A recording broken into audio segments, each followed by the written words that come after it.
জয় শ্রীকৃষ্ণ, রাধে রাধে, শুভ সকাল সবাইকে। কেমন আছো তোমরা সবাই? আশা করছি ভালো আছো, সুস্থ আছো। আমরাও আছি মোটামুটি ভালোই। অনেক অনেক ভালোবাসা দিয়ে আরও একটা নতুন ভিডিও নিয়ে চলে আসলাম তোমাদের সামনে। শুরু থেকে শেষ পর্যন্ত সাথে থাকার অনুরোধ রইল। আশা করি ভিডিওটা খুবই ভালো লাগবে। বিয়ের আগে মেয়ে অবস্থায় থাকাকালীন আমরা মেয়েরা চিন্তা করি যে কোন সাজের জিনিসটা কিনবো, কোন চুড়িদারটা কিনবো বা কোন জামাটা পরলে আমাদের ভালো লাগবে। বাড়ি ঘর দুয়ার সাজগোজের তেমন একটা কিন্তু ধ্যান থাকে না কম বেশি অনেকেরই। তো বিয়ের পরই যখনই সংসার হয় তখনই কিন্তু মাথার মধ্যে চেঞ্জ হয়ে যায়, মানে চিন্তা ভাবনাটা একদমই পরিবর্তন হয়ে যায় যে আমরা কিভাবে আমাদের এই ঘরের দেওয়ালটাকে সাজাবো, ঘরের এই কোণাটাকে সাজাবো। তো নানানটা চিন্তা হয় সবারই, মানে বিয়ের পর ম্যাক্সিমাম এই চিন্তাটা হয় যে ঘর দুয়ার আমাদের সংসারটা কিভাবে আমরা সুন্দর করে সাজিয়ে তুলবো। তো এই সাজিয়ে তোলার ক্ষেত্রে কিন্তু অনেক টাকা পয়সা লাগে, মানে টাকা পয়সা ছাড়া তো আর কোনো কিছুই তুমি সাজিয়ে তুলতে পারবে না। তবে আমি কিন্তু তেমন কোনো টাকা পয়সা খরচা করি না, তাছাড়াও কিন্তু আমি ঘর খুব সুন্দর করে সাজাতে পারি। তো বলতে পারো এই বুদ্ধিটা আমার মাথায় একটু আছে। তবে মেয়েকাল থেকেই আমি হাতের কাজের প্রতি অনেকটাই আসক্ত। আমার খুবই ভালো লাগে হাতের কাজ করতে, সে সুতোই বলো বা আঁকাই বলো।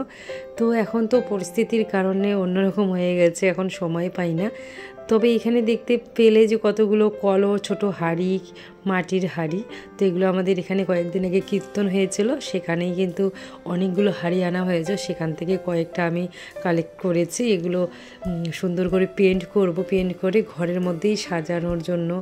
রুমা রায় আইডি থেকে দিদিভাই আমাকে কমেন্ট করেছিল ওই দিন শর্ট ভিডিওতে দেখে যে এগুলো তুমি কি করবে, পেন্ট করছো যে। তো দিদিভাই ওইগুলো দিয়ে আমি ঘর সাজানোর জিনিস তৈরি করব। একটা কলসের উপর সুন্দর করে রং দিয়ে আর্ট করার পর সেখানে যদি একটা ফুলের তোড়া রেখে দিই তাহলে একটা সুন্দর কিন্তু ফুলদানি তৈরি হয়ে যাবে। একটা ঘরের কর্নারে যদি রেখে দিই তাহলে খুব সুন্দর দেখা যাবে, তাই না বলো? তো সেটাই তৈরি করব, আর যখন তৈরি করব তখন তো তোমাদের সাথে অবশ্যই শেয়ার করব। আর সকাল সকাল কিন্তু এদিকে সবার জন্য চা বানিয়ে নিয়েছি। আর আগের দিন অষ্টমী মেলায় গিয়েছিলাম, সেখান থেকে জিলেপি, ভুজিয়া, বুন্দিয়া সব আনা হয়েছে। তো সেসব দিয়েই কিন্তু দিদিদেরকে খেতে দিলাম চায়। আর এখন একটা গুরুত্বপূর্ণ জিনিস তোমাদের সাথে শেয়ার করব। বাচ্চাদের 6 মাসের পর থেকেই কিন্তু সলিড খাবার দিতে হয়। আর আমরা অনেকেই কিন্তু বাজার থেকে বা দোকান থেকে কেনা স্যারেল্যাক্স খাওয়াই। তো সেটা আমার মনে হয় যে কতটা স্বাস্থ্যসম্মত হবে সেটা আমি ভরসা পাই না। তো এখন তো ভেজালের দুনিয়ায় কোনো কিছুই বিশ্বাস করা যায় না, যেটা নিজের চোখে না দেখি যে সেটা কিভাবে তৈরি করছে না করছে। তো তাই আর কি আমি কিন্তু কোনো সময়ের জন্য বা সোনামার সময়ও কিন্তু আমি সোনামাকে কখনোই স্যারেল্যাক্স কিনে খাওয়াতাম না। আমি কিন্তু বাড়িতে এরকম করে বানিয়ে খাওয়াতাম সোনামাকে। তো সেম নয়নসোনার জন্যও কিন্তু আমি বানিয়ে নিচ্ছি, যখনই শেষ হয় তখনই কিন্তু এইভাবে বানিয়ে নিই। তো তোমরা এখানে দেখতেই পেলে যে 2 রকম ডাল দিয়েছি, মুগ ডাল দিয়েছি একটুখানি আর মটর ডাল দিয়েছি। তার সাথে কাজু বাদাম, কিশমিশ, পেস্তা বাদাম আর আমন্ড কয়েকটা করে দিয়েছি। তো এই সব কিছু কিন্তু ভালো করে ধুয়ে নিয়েছি, তারপরে রোদের মধ্যে শুকিয়ে নিয়েছি সুতি কাপড়ের উপর দিয়ে। আর এগুলো শুকিয়ে গেলেই কিন্তু আবার শুকনো খোলায় একটু গরম করে নিচ্ছি যাতে কাঁচা ভাবটা না থাকে। আর একটু ঠান্ডা করেই মিক্সারের মধ্যে একদম গুঁড়ো করে নেব। গুঁড়ো করে নিলেই কিন্তু একদম হোমমেড স্যারেল্যাক্স তৈরি হয়ে যাবে। আমার মনে হয় বাজার থেকে কিনে খাওয়ার থেকে এইভাবে বাড়িতে বানিয়ে নিলেই, পরিষ্কার পরিচ্ছন্নভাবে বানিয়ে নিলেই বাচ্চাদের পক্ষে স্বাস্থ্যসম্মত হয়, আমার যেটুকু মনে হয় আর কি। আর টাকাটারও ব্যাপার আছে, কিন্তু যে পরিমাণে টাকা নেয় একটুখানি স্যারেল্যাক্সে, আমার আশেপাশে অনেকেই দেখেছি যে 1 সপ্তাহ যায় না বাচ্চারা যদি ঠিকমতো 2 বেলা 3 বেলা এসব খায়, স্যারেল্যাক্স খায়, তাহলে কিন্তু 4-5 দিনের মধ্যেই শেষ হয়ে যায় ওইটুক স্যারেল্যাক্স। তো আমি বলবো তোমরা যদি এই টাকাতেই ডাল, চাল, বাদাম এসব কিনে নিয়ে বাড়িতে একটু কষ্ট করে বানাও তাহলে কিন্তু অনেক দিন যাবে আর বাচ্চারা কিন্তু খুবই হেলদি অ্যান্ড টেস্টি খাবার পাবে। তো আমি তো এইভাবে বানিয়ে নিলাম। তোমরা কে কে এরকম করে বাড়িতে স্যারেল্যাক্স বানিয়ে নাও অবশ্যই একটা কমেন্ট করে জানিও। আর আমার স্যারেল্যাক্স বানানো কীরকম লাগলো সেটাও কিন্তু একটা কমেন্ট করে যেও। তো দেখতেই পাচ্ছ এখানে কিন্তু আমার হোমমেড সেরেল্যাক্স একদম তৈরি হয়ে গেছে। তো এখানে যতটুকু তৈরি হয়েছে সেটুকু কিন্তু বেশ 10-12 দিন বা 15 দিন খেতে পারবে, কারণ আমি তো নয়নসোনাকে শুধুমাত্র সকালেই খাওয়াই, হঠাৎ করে সন্ধ্যার সময় খাওয়াই। তো এই সেরেল্যাক্স কিন্তু একদমই তৈরি হয়ে গিয়েছে। এরপর এয়ারটাইট একটা কন্টেনারের মধ্যে ভরে রাখতে হবে, কারণ যাতে কোনো হাওয়া বাতাস না ঢুকে আর কি। আমার তো ঘরে ফ্রিজ নেই, তো আমি এভাবেই রেখে দেবো বাইরে, তাই বেশি বানাইনি। তোমাদের তো ফ্রিজ থাকলে তোমরা কিন্তু ফ্রিজের মধ্যেও রেখে দিতে পারো, নর্মাল ফ্রিজে। তো এখন আমি নয়নসোনার জন্য একটু খাবার বানাবো, সেটাও তোমাদের সাথে একটু শেয়ার করে দিচ্ছি। আর এই খাবারটা কিন্তু অত সময়ও লাগে না, খুব তাড়াতাড়ি হয়ে যায়। বাচ্চাদের সুস্বাস্থ্যের কথা চিন্তা করে বাড়িতে যদি আমরা এরকম করে একটু কষ্ট করে বানিয়ে নিই, তাহলে কিন্তু এটা খুবই একদম স্বাস্থ্যসম্মত হবে। তো দেখতে পাচ্ছ এদিকে কিন্তু নয়নসোনার জন্য খাবার একদম তৈরি হয়ে গেছে। আর এখানে একটা কলা নিয়েছি, একটা খেজুর নিয়েছি। তো এই কলা খেজুর প্রত্যেক দিন তো আমি এইভাবে খাবারের সাথে মিশিয়ে দিই। তো কলা খেজুরটা ভালো করে ম্যাশ করে নেব। আর নয়নসোনাকে কিন্তু একদমই আমি চিনি খাওয়াই না, সোনা মাকেও খাওয়াই না, কারণ চিনি শরীরের পক্ষে খুবই ক্ষতিকারক, একটা কেমিক্যালের মতো কাজ করে আর কি। চিনিটা না খাওয়ানোই ভালো, সেটা বড় মানুষই হোক বা ছোট বাচ্চাই হোক না কেন। তো এই যে খেজুর ড্রাই ফ্রুটস, এটা কিন্তু প্রচুর পরিমাণে ভিটামিন, ফাইবার, আয়রন থাকে। কলাতেও অনেক উপকার আছে। তো এই কলা খেজুর এগুলো কিন্তু মিষ্টির মানে সেটা ঘাটতিটা পূর্ণ করে আর কি। তো এদিকে সোনামাকে কিন্তু উঠিয়ে নিয়েছি, সোনামা আমার ঘুম থেকে উঠে পড়েছে। সোনামাকে খাওয়ানো দাওয়ানো হয়ে গেছে। আজকে আর সেটা শেয়ার করিনি, কারণ অনেক ভিডিও শ্যুট হয়েছে, তো বেশি ভিডিও শ্যুট করলে আবার মানে ভিডিও অনেকটা বড় হয়ে যাবে। সোনামাকে এদিকে খাওয়ানো দাওয়ানো কিন্তু হয়ে গেছে। আর এদিকে আমি বিছানাটা একটু ঠিকঠাক করে নেব।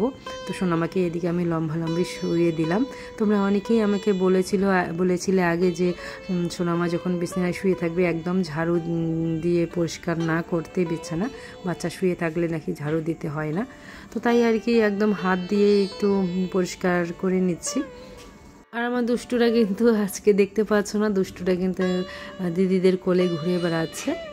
একটার পর একটা সংসারে টুকটুক করে কাজ করতে করতে নিজেই মাঝে মাঝে হাঁপিয়ে উঠছি। তবে আর একটা কাজ আমাকে করতে হয়নি আজকে ছোট ভাগ্নি কিন্তু ঠাকুর পুজো দিয়ে দিয়েছে, গোপুসোনার স্নান দান সব কিছু করিয়ে নিয়েছে আর কি। দেখতে পাচ্ছ কত সুন্দর করে পুজো দিয়ে দিয়েছে ছোট ভাগ্নি। আর আমি কিন্তু স্নান করে আবার চলে এসেছি রান্নাঘরে। আর আজকে রান্না বাড়া কিন্তু খুবই স্পেশাল মেনু আছে। দেখতে পাচ্ছ যেখানে ইলিশ মাছ এনেছে বাড়িতে, যেহেতু অনেক আত্মীয় আছে তাই মাছের পরিমাণটাও একটু বেশি। এনেছিল কচু শাক, মানে শোলা কচুর ডগা এনেছিল, তো সেগুলো দিয়ে মাছের মাথা দিয়ে অনেক দিন থেকে ইচ্ছে করছিল যে ইলিশ মাছের মাথা দিয়ে একটু কচু শাক খাবো। তো আজকে সেই আশাটা পূর্ণ হবে। তো ইলিশ মাছগুলো হালকা করে ভেজে নিচ্ছি, আর দিকে মাছের মাথাগুলো কিন্তু ভেজে নিয়েছে আগেই। ইলিশ মাছের মাথা দিয়ে কচু শাক আর আলু বেগুন দিয়ে হালকা পাতলা করে ঝোল, তাই একটু হালকা করে ভেজে নিলাম আর কি। একদম কাঁচা মাছটা কিন্তু ভালো লাগে না তরকারিতে, সবাই সেটা পছন্দ করেও না। আমার মনে হয় এমন কোনো মানুষ বাদ নেই যে কচু শাক ভালোবাসে না, তাও আবার মাছের মাথা দিয়ে, আবার ইলিশ মাছের মাথা দিয়ে। তো আমি তো ভয়েসটা দিচ্ছি পরের দিন, তো এখনই কচু শাকটা দেখে কিন্তু এখনও খুব লোভ পড়ছে যে আবার কবে কচু শাক খাবো। তোমরা কে কে কচু শাক খেতে ভালোবাসো অবশ্যই কমেন্ট করে যেও। আগের ভিডিওতে তোমরা নয়নসোনার দুষ্টুমি দেখে তো সবাই অবাকই হয়ে গিয়েছিলে, কারণ এতদিন তো আমি বড় ভিডিও শেয়ার করতে পারিনি, তাই তোমরা জানতেও পারোনি যে নয়নসোনা কতটা বড় হয়েছে আর কতটা দুষ্টু হয়েছে। তো নয়নসোনার দুষ্টুমি তোমরা এখন মাঝে মধ্যে দেখতে পাবে। এখন যেহেতু ভিডিও দেওয়া শুরু করেছি, তো চেষ্টা করব প্রত্যেকটা দিন সেই আগের মতো করে ভিডিও দেওয়ার। তো দেখো এদিকে কিন্তু কথা বলতে বলতে কচু শাকটাও হয়ে গেছে। কচু শাকটা দেখে তোমাদের কীরকম লাগছে? তো এদিকে কিন্তু আবার অন্যদিকে বসিয়ে দিয়েছি আলু বেগুন দিয়ে মাছের তরকারি, মানে এই যে হালকা পাতলা করে ঝোল দিয়ে দিলাম। তো এরকম করে আমার বরমশাই খেতে কিন্তু খুবই ভালোবাসে, ওর খুব ভালো লেগেছে।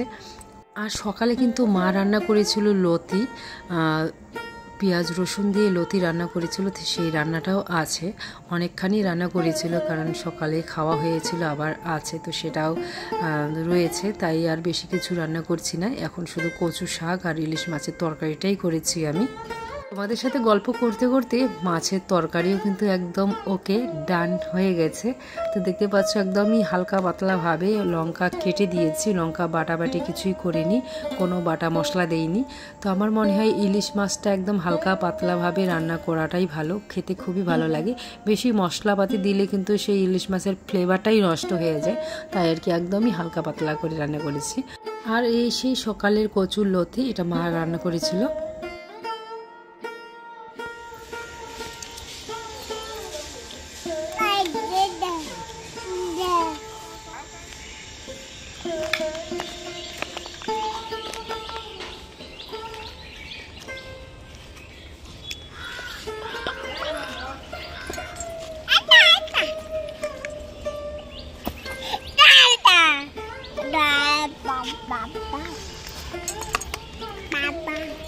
বাবা বাবা খেয়েছে খেয়েছে বাবা বাবা খেয়েছিস না? পাপা পাপা খেয়েছে।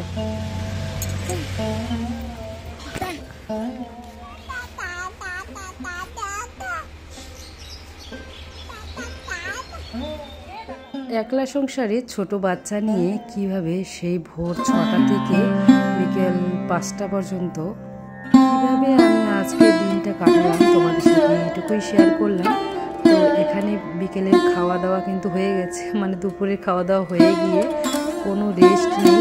নয়নসোনাকে আবার খাইয়ে দাইয়ে কিন্তু আবার কাজে লেগে পড়েছি। নিজে নয়নসোনার জন্য যে তুলোগুলো আমি এখানে শুকাতে দিয়েছি, এগুলো তো চোকলাগুলো তুলতে হবে, না হলে এখানে কিন্তু পচে যাবে। আর ফেটে গিয়েছে, রোদে পড়লে কিন্তু ফেটে যায়। আর বেশি শুকিয়ে গেলে কিন্তু নেটের উপর দিয়ে তুলোগুলো বেরিয়ে যায়, তাই নেট দিয়ে আবার ঢাকা দিতে হয়েছে। আর এখানে দুষ্টুটা কত দুষ্টুমি করছে দেখতে পাচ্ছ, সবসময় মুখ দিয়ে বাবা দাদা করতেই থাকে। তো এদিকে কিন্তু অনেক কাজকর্ম বাকি রয়ে গেছে, ওদিকে কিন্তু তুলোগুলো একদমই কমপ্লিট হয়নি। তো এদিকে নয়নসোনার জামা কাপড় সব কিছু কিন্তু তুলতে হবে, সোনামারও জামা কাপড় তুলতে হবে। সেই 1 বছর আগে যে নয়নসোনার জন্য একটা ড্রাগন গাছ অর্ডার করেছিলাম, তোমরা তো দেখেইছিলে আগে যারা যারা ভিডিও দেখেছো। সেই গাছের থেকে কিন্তু অনেক ডালপালা বেরিয়ে গেছে, তো তোমাদেরকে আজকে অবশ্যই দেখাবো। আর ড্রাগন গাছের মধ্যে কি জল দিচ্ছি আমি জানো তো, একদম ঘুঁটেগুলো আছে না, মানে শুকনো গোবর, সেগুলো জলের মধ্যে ভিজিয়ে রেখে সেই জলটা দিচ্ছি। এই জলটা দিলে নাকি গাছপালা ফুল ফল সব কিছুর ক্ষেত্রে খুবই উপকার। তো এখানে কিন্তু ঘুঁটেগুলো আমি এখানে ভিজিয়ে রেখেছি। আর এইখান থেকে যে সার জলটা বেরোয় না, সেই জলটা এই যে লঙ্কা গাছ, মানে যে কোনো গাছে তুমি দিতে পারবে, এটা খুবই উপকার, একদম ইনস্ট্যান্ট ওষুধের মতো কাজ করে। তো চলো আজকের ভিডিওটা বেশি আর বড় করবো না, দেখা হবে পরের কোনো ভিডিওতে। ততক্ষণ তোমরা সবাই ভালো থেকো, সুস্থ থেকো, সাবধানে থেকো। আর আমার নয়নসোনাকে এই জামাটা পরে কীরকম লাগছে অবশ্যই একটা কমেন্ট করে যেও। সবাই ভালো থেকো, সুস্থ থেকো, সাবধানে থেকো। দেখা হবে পরের ভিডিওতে। হরে কৃষ্ণ।